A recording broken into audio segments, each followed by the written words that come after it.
Alors je vous le disais, on ne peut pas faire comme si rien ne s'était passé. On ne peut pas tourner la page si facilement. Voilà, c'est lundi, ça a été réglé, la police est intervenue, les violences sont finies, on essaie de réparer les dégâts et puis de rouvrir par exemple la supérette U de La Rochelle qui a été dévastée par les éco-violents, les éco-terroristes qui sont montés et 500 sur les 5000 manifestants, certes 10% seulement, mais enfin ils sont montés à l'avant de la manifestation. Et puis ils ont cassé, ils ont mis le feu au foin et aux champs dans lesquels ils étaient. Puis ensuite ils se sont approchés de La Rochelle et là ils ont cassé des abribus et puis cette supérette. Et puis il n'y a pas que ça. C'est-à-dire que du coup, et nous sommes en ligne avec Guillaume Jacques. Bonjour Monsieur Jacques. Bonjour. Merci d'être avec nous en ligne. Vous êtes le président des restaurateurs, des hôteliers, c'est-à-dire vous êtes président du syndicat de l'UMI, l'Union des professionnels de l'industrie hôtelière de Charente et de Charente-Maritime. Vous êtes vous-même géant d'un bar et d'une brasserie, la Trattoria à La Rochelle. Bon, vous n'avez pas eu de dégâts, mais en fait, quand même, un gros manque à gagner. Expliquez-nous la situation. Comment ça s'est passé ? Écoutez, c'était un peu dramatique, c'est-à-dire que concrètement, la veille, alors évidemment, on le savait depuis une petite semaine que ces manifestations étaient prévues, on savait que les forces de police étaient très inquiètes, et la veille, nous avons été contactés par la préfecture, monsieur le préfet lui-même, ainsi que ses services et la municipalité, monsieur le maire notamment de La Rochelle aussi, avec on va dire des mots très très inquiets, nous prédisant que la ville allait être mise à feu et à sang.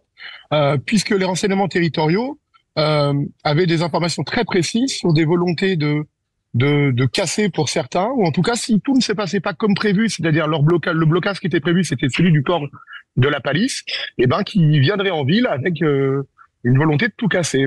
Et vous aviez prévu un week-end festif. Vous saviez que la météo serait bonne. Vous saviez qu'il y avait aussi des événements internes à la ville qui devaient dynamiser votre activité ce week-end. Et là, tout d'un coup, c'est devenu La Rochelle ville morte.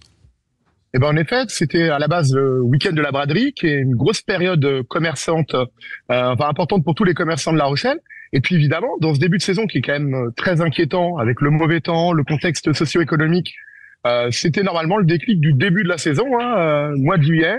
En plus, ils annonçaient un beau temps génial, donc pour les terrasses, ça aurait été top. Et à la place de ça, toutes nos terrasses fermées, tous les commerces à l'arrêt, à juste titre, puisque au final, il y a eu quand même de sacrées violences. Ouais, bon, mais vous avez carrément fermé les terrasses ? C'est-à-dire que les commerces n'étaient pas fermés, mais les terrasses, oui ?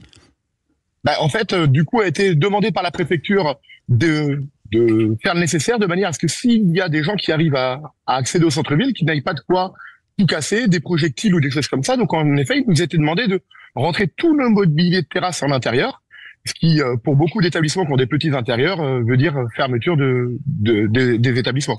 Bon, mais l'argument des manifestants, c'est de dire qu'il faut dénoncer une gestion de l'eau qui serait nocive, qui serait commerciale et qui serait au bénéfice uniquement de certains, c'est-à-dire les gros agriculteurs et les entreprises, industries de l'agroalimentaire. Mais qu'est-ce que vous pensez de cette justification de la part des manifestants ?